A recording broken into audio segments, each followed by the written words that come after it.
السلام علیکم ورحمۃ اللہ وبرکاتہ۔ سامعین و ناظرین، ابو ایوب انصاری رضی اللہ عنہ سے روایت ہے کہ نبی کریم صلی اللہ علیہ وسلم نے فرمایا: من صام رمضان ثم اتبعہ ستا من شوال کان کصیام الدہر، رواہ مسلم۔ کہ جس نے رمضان کے روزے رکھے اور ساتھ ساتھ شوال کے 6 روزے رکھے۔ یہ روایت جو ہے ابو ایوب انصاری رضی اللہ عنہ سے منقول ہے۔ اللہ کے رسول فرماتے ہیں کہ جس نے رمضان کے روزے رکھے اور ساتھ ساتھ شوال کے 6 روزے رکھے، اس کو سال بھر روزہ رکھنے کا ثواب ملے گا۔ یہ روایت ہے، اس کو امام مسلم نے روایت کیا ہے۔ اب یہ سمجھ لیں کہ سال بھر روزہ رکھنے کا ثواب کیسے ملے گا۔ تو علماء نے اس کی توجیہ بیان کی ہے یوں کہ قرآن کریم کے اندر ایک آیت ہے: من جاء بالحسنۃ فلہ عشر امثالھا، مطلب ایک بندہ اگر کوئی نیکی کرتا ہے تو اللہ تبارک و تعالیٰ اس کو 10 گنا اجر عطا فرماتے ہیں۔ تو ظاہر بات ہے جب 30 روزے ہیں تو 30 روزے، ہر روزے کے بدلے میں 10 تو 300 ہو گئے۔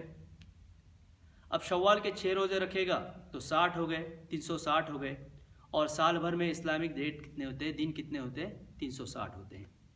تو یہ خدا کا نظام ہے، یہ علماء نے توجیہ بیان کی ہے، ہم اس لیے نہ رکھے۔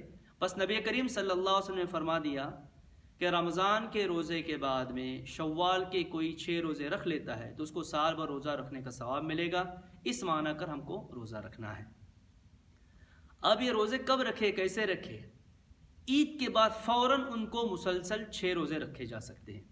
عید جہاں ہوئی، عید الفطر ہو گئی، شوال کی 1 تاریخ آ گئی، سمجھ لیجئے گا۔ عید الفطر جہاں پر ہو گئی، اب عید الفطر ہونے کے بعد میں دوسرے دن سے مسلسل 6 روزے رکھے جا سکتے ہیں، اور کبھی ناغا بھی کیا جا سکتا ہے۔ آج رکھ لیا، بیچ میں چھوڑ دیا، یا تو پے در پہ رکھ لو، لگاتار متوالیاً کنٹینیو رکھو 6 روزے، یا کہ آج 1 رکھ لیا، بعد میں چھوڑ دیا، پھر رکھ لیا، اس طرح بھی کیا جا سکتا ہے۔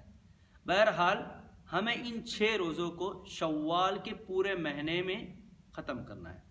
شوال کے جو دن ہیں، پورا مہینہ ہے شوال کا، اس مہینے کے اندر یہ ہم 6 روزے رکھ سکتے، کبھی بھی رکھ سکتے ہیں۔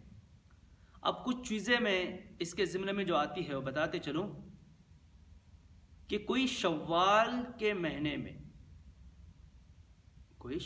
مہینے میں رمضان کے روزوں کی قضا کر رہا ہے، رمضان کے روزے اس کے چھوٹے تھے، اب اس کی قضا کر رہا ہے، تو جب قضا کر رہا ہے رمضان کے روزوں کی، ساتھ میں شوال کی بھی اگر نیت کر لے گا کہ میں شوال کا بھی روزہ رکھ لیتا ہوں، اسی وقت میں جس وقت میں قضا کیا اس نے، ساتھ میں یہ بھی نیت کیا کہ شوال کے روزے کی بھی نیت کرتا ہوں میں، تو دونوں کا ثواب اس کو ملے گا، قضا کا بھی ثواب ملے گا اور شوال کے روزے کے سنت کا جو نفل روزہ ہے اس کا بھی ثواب ملے گا، دونوں کا ثواب ملے گا۔ اگر کسی نے شوال کے روزے کی نیت کی، صرف شوال کے روزے کی، شوال مہینے میں شوال کے روزے کی نیت کی، تو اس کو جو ثواب ملے گا وہ شوال کے روزوں کا ہی ثواب ملے گا۔ یا ایک دوسری شکل ہے، اگر کسی نے شوال کے مہینے میں صرف رمضان کے روزے جو قضا ہوئے تھے اس کے قضا کی اگر نیت کی ہے تو صرف قضا اس کی ادا ہوگی، اس کو شوال کے روزوں کا ثواب نہیں ملے گا۔ ایک کچھ متفرقات تھے، کچھ چیزیں تھی، وہ آپ کے گوشے گزار کرنا بہت ضروری تھی۔ اللہ تبارک و تعالیٰ سے دعا ہے کہ اللہ تبارک و تعالیٰ ان نوافل پر، ان سنتوں پر عمل کرنے کی توفیق نصیب فرمائے۔